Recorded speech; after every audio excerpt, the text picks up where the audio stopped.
मेरी अजीज माओ और बहनों, इस वक्त मुआशरे और सोसाइटी और समाज को देखे तो पता चलेगा डॉक्टरों की कमी नहीं, इंजीनियरों की कमी नहीं, वकील की कमी नहीं, जजेस की कमी नहीं, प्रोफेसर्स की कमी नहीं, लेक्चरर्स की कमी नहीं, पायलट्स की कमी नहीं।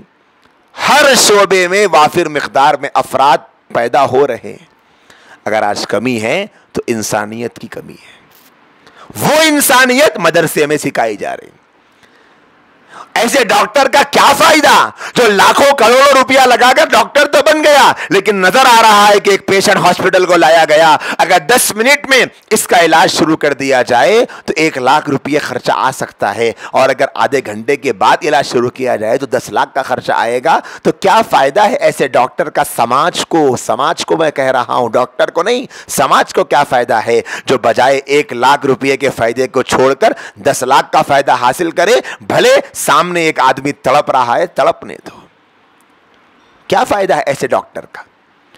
जानता है वकील कि यह आदमी बिल्कुल हक पर है, इसका केस बड़ा आसान है, बस चुटकियों में मैं इसका मसला हल कर सकता हूं, लेकिन मैं इसका मसला हल करूंगा तो मुझे क्या फायदा होगा। लिहाजा फंसाओ इसको, फंसाकर केसों पर केस, पेशियों पर पेशियां और हाजिरियों पर हाजिरियां लगाकर इस केस को लंबा करो और 2, 4, 5 लाख रुपए हड़प लो और उस गरीब बेचारे पर जुल्म करके हासिल कर लो। आप मुझे बताइए ऐसे वकील से समाज को क्या फायदा है। समाज का फायदा पूछ रहा हूं। ऐसे जज से, ऐसे तालीमी इदारों में पढ़ाने वाले प्रोफेसर से, ऐसे इंजीनियर से क्या फायदा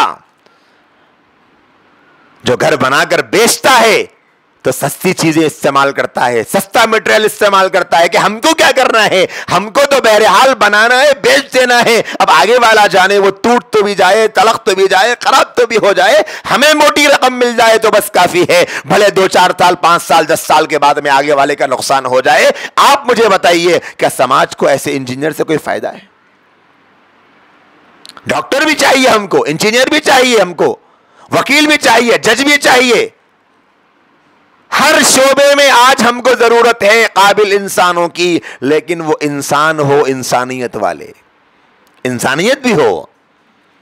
डॉक्टर हो, देखे वो पेशेंट को कम से कम में खर्च में उसका ख्याल करके कम से कम कीमत पर मैं उसका इलाज कर कर इंसानियत का सबूत दे सकूं। ऐसे वकील की जरूरत है कि जो बजाय अपने क्लाइंटों को परेशान करने के उनके प्रॉब्लम सॉल्व करने की कोशिश करे। ऐसे लोगों की जरूरत है जो घर बनाए तो ऐसा एतमाद के साथ भले 2 पैसे बढ़ के ले लेकिन धोखा ना दे। मेरी बहनों, मेरे भाइयों, ऐसे अफराद सप्लाई करने वाले मदारिस आज सप्लाई कर रहे हैं।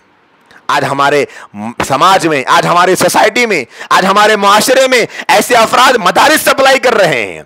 आप देखो किसी एडवोकेट के पास अगर आपको मिलना हो, मुलाकात करना हो, उनका टाइम लेना हो, किसी प्रोफेसर से, किसी डॉक्टर से मिलना हो, बगैर अपॉइंटमेंट के आपको मुलाकात का मौका नहीं मिलेगा। और मिलेंगे भी तो जितना पैसा देंगे उस पैसे के हिसाब से बात करेंगे। लेकिन दुनिया के किसी आलिम दीन को किसी वक्त पर भी किसी मसले में आप कॉल करके देख लो, वो मुस्कुराते हुए बात करता है, वो आधा घंटा 1 घंटा बात करता है, वो 10 मिनट बात करता है, 5 मिनट बात करता है। अपने हालात के हिसाब से मुलाकात की जरूरत पड़ जाए मुलाकात पर बात करता है, ना मुलाकात का 1 रुपया लेता है, ना मोबाइल पर बात करने का 1 रुपया लेता है। और ये है मदारिस में तैयार होने वाले इंसान जो इंसानों की हमदर्दी के काम आ रहे हैं।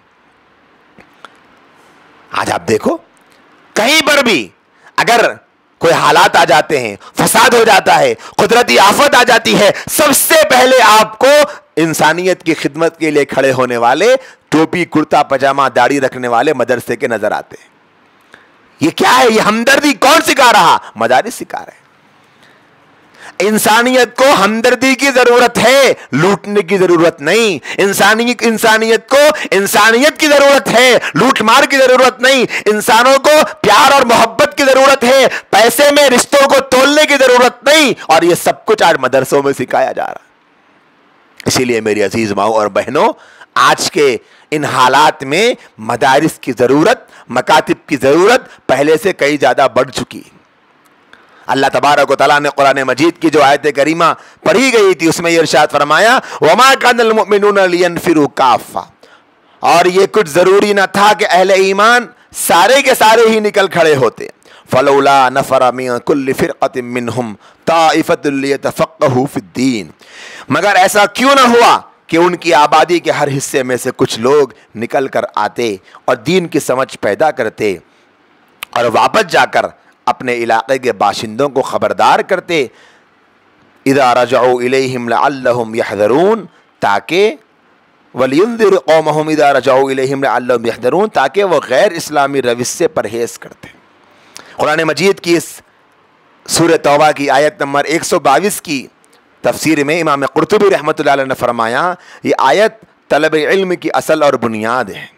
और गौर किया जाए तो इसी आयत में इल्म दीन का निसाब भी बयान कर दिया गया। यानी इस आयत के खुलासे को सामने रखे तो समझ में आएगा कि अल्लाह तबारक व तआला ने एक जमात ऐसी होनी चाहिए, इस बात को बयान फरमाया है कि जो दीन की समझ रखे। अब मदारिस में जो पढ़ रहे हैं, सारी दुनिया के लोग मदरसे में ही पढ़े ये ज़रूरी नहीं है। सारी दुनिया के लोगों को मदरसे में रहकर पूरा इल्म हासिल करना ज़रूरी नहीं है। इल्म दीन की फजीलत है। इल्म दीन हासिल करने वाले के बारे में अल्लाह के नबी अलैहिस्सलाम ने फरमाया, जो शख्स इल्म के लिए सफ़र करे तो फरिश्ते पर बिछाते, तमाम आसमानों और ज़मीनों की मखलूक़ात और पानी की मखलूक़ात यानी मछलियाँ भी उसके लिए दुआ इस्तिग़फ़ार करती है। ये मकाम है एक आलिम का, यह मकाम एक मर्तबा है एक आलिम का, इल्म दीन हासिल करने वाले की यह फजीलत। सारे के सारे लोग मदरसे में आ जाएं ये ज़रूरी नहीं है, यह मुमकिन भी नहीं है, न इसका हुक्म है। लेकिन इतना इल्म तो हर आदमी को, हर औरत को हासिल होना चाहिए जिससे वो हराम और हलाल की तमीज़ कर सके, जायज़ और नाजायज़ में फ़र्क कर सके, अच्छे और बुरे के बीच में फ़र्क कर सके।